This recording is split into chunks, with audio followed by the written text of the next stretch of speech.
Today's video, we cover Ollie Ollerton's 14 Truths. Today's video is sponsored by MulliganBrothers.com, the best motivational clothing brand in the world, where 100% of the profits go back into supporting this content. Let's jump in to the 14 Truths with Ollie Ollerton. For me, that was my first break point. And that typifies the meaning behind break point. It was that moment where I had to step into the short-term discomfort for any long-term gain. The long-term gain was living that day. The short-term discomfort was taking the fight to the chimp. And that for me, although that was my first break point, that's how people live their lives. They're not prepared to step into that discomfort, knowing that on the other side of that is the long-term gain. The way we're wired, and this is the way people operate basically, is everyone's taking short-term comfort. Whether that's drugs, drink, relationships, job choices, all the choices they make knowing there's a level of comfort there. And if you want to achieve anything in life, if you want to achieve success at work, success in any aspect of your life, you need to take short-term discomfort for long-term gain. And that really, like I say, was my first break point, and the reason why my book is called Break Point, the reason why my company is called Break Point. So I owe a great deal of thanks to the chimp. Well, the last thing I want people doing is finding the local circus and looking for a chimp. It doesn't need to be about the big stuff. You know, it doesn't need to be about these life-threatening situations. We're faced with this day in, day out. You know, everything we do in life is about taking the short-term discomfort, you know, and that whether that's sending an extra email, staying a bit longer at work, whatever it is, it's like also let's relate it to physical exercise or something. If you want to achieve a goal, let's say you want to run the London Marathon next year, you know that every week you're going to have to do some training to achieve that. And that is about, yeah, you're not going to want to. By the time it comes to the point your training's on going out the door, your mind is going to tell you and enforce every reason why you shouldn't do it. And it's devious. It'll tell you to go and check your computer, do this, do that. And that's when we have to switch this off. You have to switch the mind off and follow the process. And that's something that I learned from an early age, but something that was further enforced in the military. You have to follow process. Follow your heart, switch off this, which is the program. And through that, you will achieve your aim. So really, if you can take care of the small stuff, you know, about doing everything, whether that's washing the dishes before you go to bed at night so you don't come down to a whole mess in the kitchen, whatever it is, making your bed in the morning, simple things. If you can do the simple things, the big stuff takes care of itself. After the chimp changed my life. It changed that was a pivotal turning point of my life. I came from a very good family. My brother and sister were extremely different, and I say I owe it because I have no regrets about it, but it's because of the chimp experience, because that experience changed me. Childhood trauma is one of the worst kind of traumas that you can get because it sinks, it's absorbed so much easier than later trauma, and obviously affects your life. But from that moment on, my life went haywire. You know, I was chasing danger everywhere I could. I was void of consequence, void of emotion. And I just wanted to be on the edge of death. I know that sounds extreme, but that was really the making for me wanting to join the military and being the best of the best. But really for me, you know, I was at school, I lost interest in school. I didn't see the point of it. And to this day, I don't really see the point of it. I've not changed my mind on that one. There's a lot of stuff I learned at school that just is irrelevant. But for me, I lost interest at school, and then I wanted to, you know, it just wasn't high enough adrenaline for me. You know, I was good at my sports and stuff like that, but then I started, you know, pushing the boundaries a bit too far. And that's probably one thing I do regret, because it caused my family a lot of pain and discomfort with that.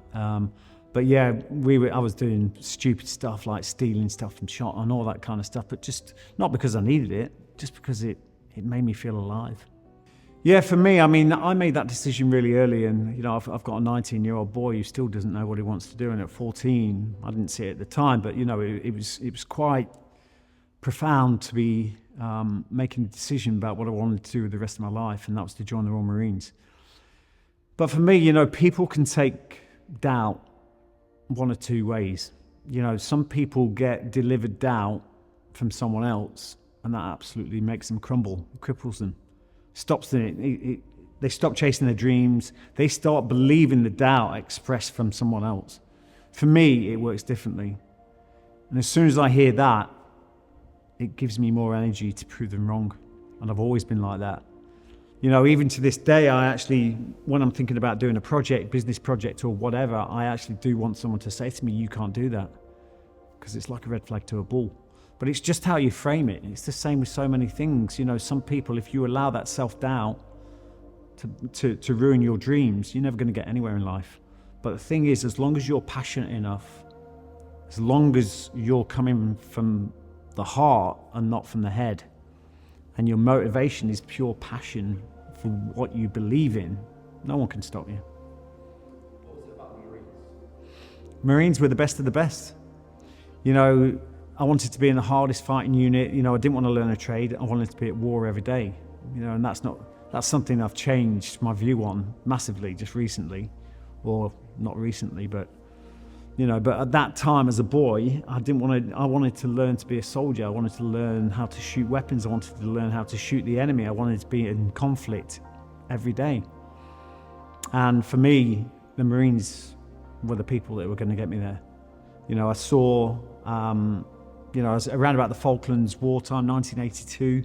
That's when I was sort of growing up, and that was a big influence on my life. You know, I did see, if you remember 1980 as well, there was the embassy, where the SAS went into the embassy in London, and it was phenomenal. But the thing is, although I knew the special forces were there, I just thought special forces, they're carved in marble on a different planet and bought, you know, they're cut from a different cloth. I just thought I could never achieve that. But what I thought I could, although I doubted myself, I could achieve the Royal Marines, but I knew it was the toughest, and that's what I wanted. I heard, for me, it was about the training. I looked at the training, and whose training was the longest, and it was the Royal Marines. So that's, in my head, I thought, well, they must be the best. Yeah, no, that was interesting, because after that, you know, one thing I'll say about my mum, I mean, I put her through hell, and it was all, you know, getting into trouble at school. I ended up on remand, you know, at one point. It was only a couple of weeks, but I ended up on remand. I was unstoppable. I was just causing more and more trouble. And I thought I was definitely going to have a custodial sentence. Thank God I never. But after that point, you know, my mum, her life was falling apart. She, you know, and although that, I'll never forget this, although that was happening, her marriage had fallen apart, my dad had left, and she was struggling financially, but she still, although she was going through her own stuff, she knew I needed support, I needed help. And once she knew that I wanted to join the Royal Marines, she absolutely did everything she could to help me on that journey, probably to get rid of me, but but it was amazing. And you know, she used to take me to my cross-country events and my athletics events, but one thing she did is she used to take me to Derby, and she used to take me to the careers office. It seemed like it was every week. But yeah, I was in there, and it was interesting because I was so passionate about being a Royal Marines Commando, and I got in there, and there was a Navy officer, female, and she sat me down one day and she said, "So let's say you get in the Marines, then what do you want to do once you're in?" And I got all the brochures and everything. I can remember opening the book, and there was a picture of this Special Forces soldier. Well, there's a picture of a mini sub, and there was a picture of a combat swimmer, Special Forces combat swimmer, going to the sub. And I went, "I want to do that." And she looked at me and she just laughed, and she went, "Everyone wants to do that." And then she closed the book. So that for me was like, although I still thought, you know, I could never, you know, it was still a dream. It's still, that was, although I didn't possibly, you know, I thought the journey was too hard to get to that, you know, it was still something that held a special place in my head, but that was amplified by her saying that I couldn't do it. You know, that seed was then sown. That seed was sown. It takes, and I say this with tongue in cheek, but it takes an extreme amount of discipline. It takes a lot of motivation. It takes a lot of courage, and it takes, above all, belief. Yeah, I joined the Royal Marines, and I got through 32 weeks of training. This is back in 1989 I joined up. 32 weeks of training, actually passed out finally, and the proudest moment for me was, seeing my mum there and her watching me, pass out and get my Green Beret as a Royal Marine Commando, where, seeing how much trouble I got into as a kid. Many people, even the police, were like, he'll be back. They'd kind of written me off already, but I wasn't, and it must have been, it was such a proud moment for my mum that day, seeing me pass out as a Royal Marine Commando. From there, I went straight over to Northern Ireland, and that was probably my biggest shocker, to be quite honest, because when I joined, there was a brochure, and in my brochure, there was young men in uniform, looked pristine, and I just thought, God, all the chicks will love that. And then I saw another guy who was like windsurfing on a little holiday in the Caribbean or somewhere, and nothing prepared me for Ireland. You know what I mean? Ireland, although they called it a conflict, it was a war. It's a war. People are trying to, and I consider that's quite black and white. If someone's trying to kill you, and you're going to do what you can to defend yourself and kill them if necessary, then that to me is a war. I don't care what you call it. But getting out there, Northern Ireland, the first couple of nights in, we were on a quick reaction force. So anything that happened in the region, we would jump on a helicopter, go straight out there, deal with it. And when I look back now, I was 19 years old. I mean, geez, I can't imagine my son at war. It's just like, I can't believe I was that young. And that first night we got in, something had happened. A bomb had gone off. We were straight onto the helicopter, straight out. And the IRA had driven a truck bomb or a car bomb into a checkpoint. Totally obliterated the whole of the checkpoint. It was a 500-pound bomb. And the off-coming guard, which was the Coldstream Guards, that it killed about 5 or 6. But I can always remember we got down on the ground and one of our sergeants got out, Sergeant Clare, and he was like, he'd been to the Falklands. He was pretty, hardened and those kind of things. We were still in a state of shock. There was just mayhem everywhere. And I remember he gathered everyone in and he booted something on the floor. He said, we need to see if we can find any more of these. And we looked down and it rolled. And as it stopped, it was a head inside a helmet. And that for me was like, that wasn't windsurfing on the beach. You know what I mean? That was like my first introduction as a young boy to war. That's where I crossed that bridge. And it was a bit of a shock, really. A hell of a shock, actually. And then we had after that, we had a pretty colourful, they tried 19 times to kill us. Didn't succeed, but it was an interesting tour. But one thing I did learn on that, which kind of changed my view, and I think this was really, when I look at it, it was the catalyst for me wanting to join the Special Forces. I can remember looking across the ground one day, and I don't know why I had it. It was just like an epiphany. It was just like something that came into my head. And they used to give us all these sort of tasks, all these missions every day to go and do. And I sat there one day and I went, there are no tasks. There are no missions. We're bait. And that's, to this day, I still believe that. We're bait. We're being put on the ground because they want the IRA to attack us. And then from that's where they build their intelligence. The activity creates the intelligence picture. So for me, it was like, I just thought I'm just cannon fodder. It wasn't sharp enough. I needed to be on the sharper end of the spear, whatever you want to call it. And so I kind of lost a little bit of interest from that point on. It kind of devalued me. I felt like cannon fodder. So when we got back from that, we went on 2 weeks leave, or not 2 weeks, it was like 6 weeks leave, but it got cut short. And then we got called over to Iraq, Operation Desert Storm. And again, that was, although there was a few things, we went into the village, we went into some of the villages in the mountains where the Kurds were, and there were some atrocities done, some things that I can't even describe to this day, done to the Kurds up in the mountains. So again, that was a shock. But it's part of the education. It's part of my indoctrination into that world. But I came back from there, and although it had certain things happened and it was great, It wasn't enough. It just wasn't enough. And it got to that point where I started to lose belief in myself. And the whole, just the thought that I could be in the Special Forces, I thought, nah, that's not, I'm not prepared to embark on that journey. I just didn't believe in myself enough. And I put my notice in to leave at that point. I'd had enough. And I think I had 6 months left to do, even less than that. And I ended up bumping into my former officer from who I served with in Iraq. And he was at my brother's pass out. My brother passed out as a helicopter pilot. He was a brainy one. And I saw him there and he said, "What are you up to?" I said, "Well, I'm leaving." And he said, "No, are you kidding me?" And I said, "Yeah." I said, "It's not for me." And he says, "Mate," he said, "You've got something. I don't know what it is, but you've got something. I believe you've got what it takes for the Special Forces. If you leave now, you'll regret that for the rest of your life." And those words from someone that I respected changed me straight away. It inspired me. Someone gave me a bit of confidence when I was lacking it, and that was phenomenal. And that gave me just that little inch of confidence to change my whole mindset and think, and just the thought of, you will regret that for the rest of your life. They're powerful words, really powerful words.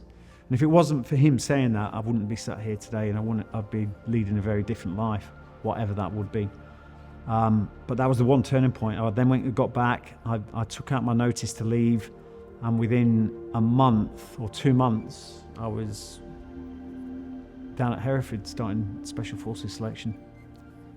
One of the youngest lads there.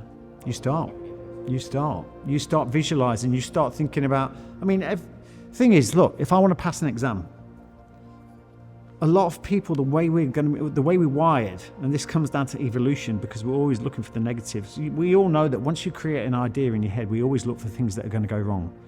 We don't sit there and focus about how great it's going to be when we get that. Whether that's starting a new business, relationship, whatever it is, whether it's taking your exams, you always think about the panic of not passing, the panic of what could go wrong, and that's what we end up visualizing. You know what I mean? And it's about just changing that energy to be more positive. So really, the thing is with this, you'll get so many people that disbelieve and will never engage in it. But when they do it once, they only need a little taste. And once they've got a little taste to know that this stuff really does work, that will change their life forever. You guys must know yourself that happens. Once you get a taste that this stuff works, it's contagious, like you wouldn't believe. And that, I could tell people, me and my partner, my fiance, Laura, we could tell people stories that no one would believe us. No one would believe a word. The coincidences, if you want to call them that, they're not coincidences. Once you've got yourself lined up spiritually, once you've created that bandwidth that is way away from fear, because fear doesn't allow for creativity, the opportunities are already there. Everything's already lined up. A lot of people say in life that, oh, well, I can't wait for the opportunities to line up. They're already there. It's you that've got to line yourself up. And that's when you come from a place of belief, and when you're not living in a state of fear. And unfortunately, at the moment, it's amplified at the moment, fear is driving society. Through the news, through everything, through the current COVID pandemic, fear is driving society, because that's the only way you can control a society. We live in this, you look at the news, you look at the newspapers, everything is fear. But once you disengage from that, I don't read any newspapers, I don't watch the news, I don't watch TV. If I do watch TV, it's something very specific, a film or whatever. But I'm very conscious about the content that goes into here. And really, once people have a taste of visualization, I do online courses where I get people to sit down and meditate. For me, meditation, again, people think, how can this guy from the Special Forces meditate? That's Glastonbury hippie stuff. Meditation for me is my focused attention at an intention. It's my moment for me to visualize, create calmness in here, and be able to visualize on what I want. Okay, and once I learn to create that stillness of mind, It allows that clarity of vision to what I want. Our heads have 70,000 thoughts, probably more, going round each day. Now, if you don't focus on some things that you want out of that 70,000 thoughts, you're going to end up with a load of crap that you don't want. And that's the problem with people. They allow the 70,000 thoughts just to be like this washing machine of ideas, and they don't define what they want in life.